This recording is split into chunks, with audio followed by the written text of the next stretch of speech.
Hello again, guys. Well, I wanted to share with you. Now that I have moved to a new place, and with a new place comes different expenses. And I thought that you might be interested in seeing how moving has changed my monthly expenses. And I'm not going to be going through how I'm doing everything with my sinking funds right now. I'm just going to be talking about my basic expenses, my fixed expenses, a couple variable expenses because those are affected by the move. So let's get into it. So, old budget versus my new budget. My income remains the same. My Social Security is $17.36 per month. And just a little information on this. If you receive Medicare, you know that there is a premium for Part B. And the Part B premium comes out of your Social Security unless you happen to be low enough income that your state agrees to pay for your Part B through what is called extra help. Where I lived before, I was getting that. And you may remember back for a while I wasn't, and then I was, and then I was. It was kind of a mess and gone back and forth. But of course, I live in a new state now, so the old state isn't going to pay for it. However, right now, they're not taking anything out. So things haven't caught up yet. And I don't know what's going to happen, but for now, my check still remains $17.36 per month. I have applied locally for that same extra help, but I'm still waiting to hear on it. So right now, we're just going to go with that $17.36 a month. That's what's going into my account. That's what we're going to talk about. Okay, so old budget versus new budget, and then I'm doing a plus or minus whether or not I'm paying more or less than I was previously. We're starting with fixed expenses. My rent. My previous rent was $408 a month. My current rent is $511 per month. So that's an increase of $103 per month. Now, the one thing to know about HUD subsidized housing is that generally, your rent amount is 1/3 of your income. Now you can see that $511 is not exactly 1/3 of my income. Each state has some adjustments that they make based on different things, health insurance, health expenses, whether or not you're paying for utilities, that sort of thing. Also, a HUD property is no different than any other housing complex or home that somebody rents. They can make the rent based on what is the going rent for that location. So, for example, if I were living in a very expensive area like New York City, the rent would be much higher. Of course, my Social Security would still be the same, and that's why I don't live in New York City. But the rent is based on what the average rent is for that size of a space in that area. It's also based on, for example, I was in a studio. The studio apartments where I previously lived were less expensive than the one bedrooms where I previously lived. And the building was much older than the building that I'm living in now. So just like any other apartment complex, based on where it's located, the condition, the size of the apartment, that's what determines the rent. And then you pay approximately 1/3 of that in your rent. So I'm now paying $511, but I have a lot more space, and I'm in a nice, much newer building, cleaner building. So yes, an extra $103 a month for rent. Next is insurance, and this includes not only my car insurance, but my renter's insurance. It was $107.40 per month, and now it's $87.17, a reduction of $20.23. I didn't change the coverage amounts. I kept them the same. I do have an older vehicle. I don't owe anything on it, but I do keep full coverage on it because if I have to replace it, I don't have the cash to be able to do that. So I want to have full coverage for it rather than, for example, just liability. My electric. My old apartment was $73 a month, budgeted. My new apartment has no electric. I pay no utilities here. I don't pay water, electric, gas, sewer, garbage, or anything. It's all included in the rent. So that's $73 a month less than what I was paying at the old place.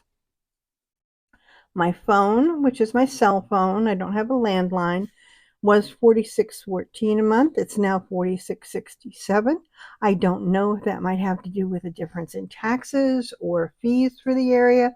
I honestly didn't look that close because it's only 53 cents difference. So I don't care. I really don't care. So it's an extra 53 cents a month. Maybe I should care. I don't know. Subscriptions, $33.40 a month on the old budget, $47.40 a month on the new budget. This really has absolutely nothing to do with the move. I just picked up something else. I have a son who's a web developer, and he has his own a website that he created that is meant to help people during tough times, and he accepts donations to be able to keep that going for all the time that he has to spend on it. So I give him a little donation every month for that.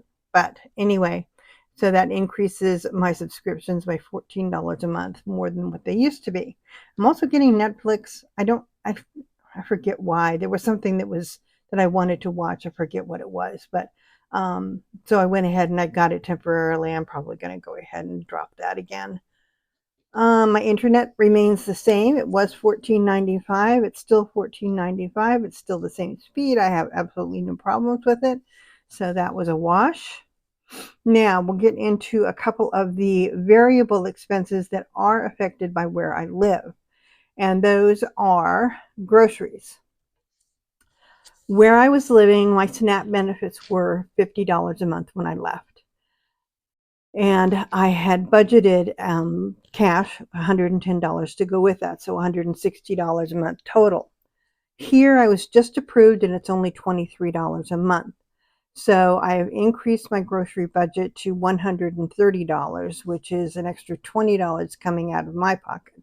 Now, this may change. I don't know. It just came the other day, we have a food pantry truck that comes by here once a month. They're contracted to come by here in a refrigerated truck, and we go out to the truck and we shop whatever they have in there. And I got to say, what they offer is so much better than what the food banks offered in where I was living previously. The only difference is they only come once a month. You can only utilize them once a month. In the place I was living before, you could go by once a week. But this place has fresh produce. I'm going to be doing a video and showing you everything that I got.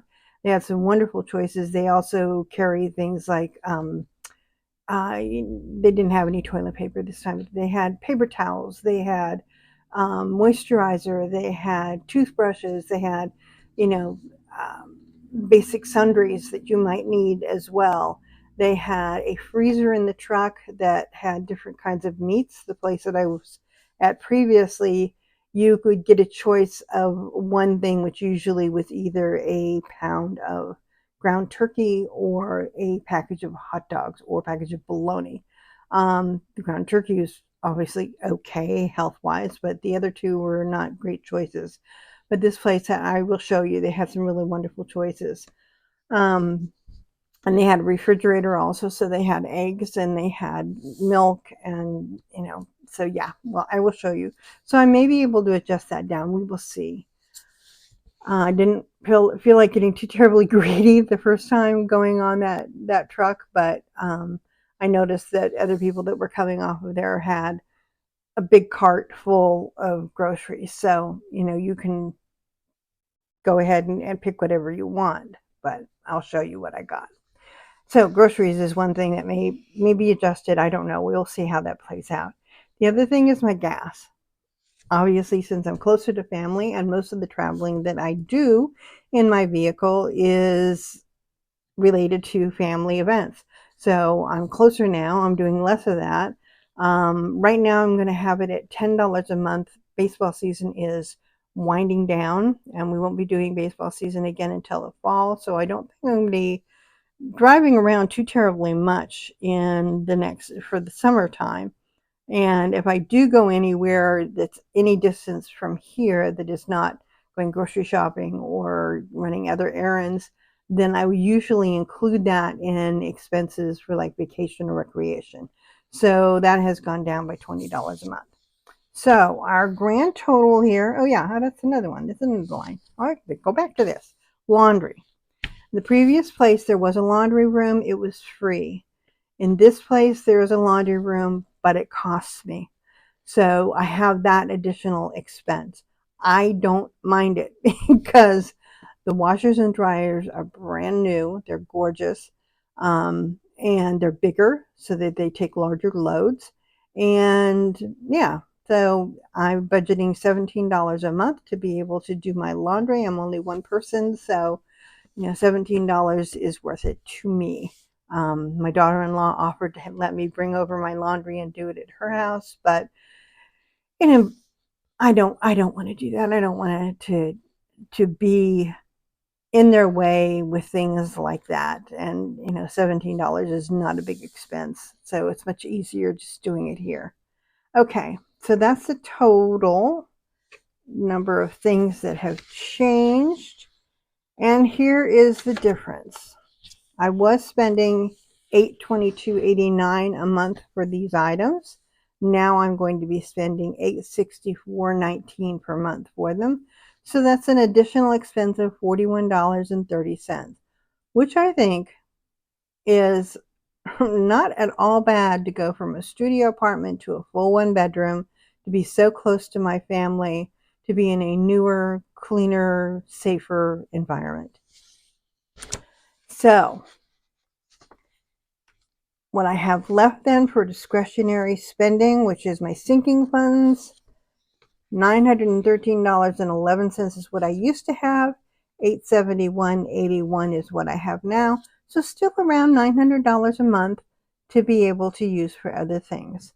And as I said, these are my absolute basics. Know that it doesn't include anything like clothing and extra household goods or anything like that. And of course, that goes into my sinking funds. But that's not half bad to know that half of your income is still available for those other things. So that's it.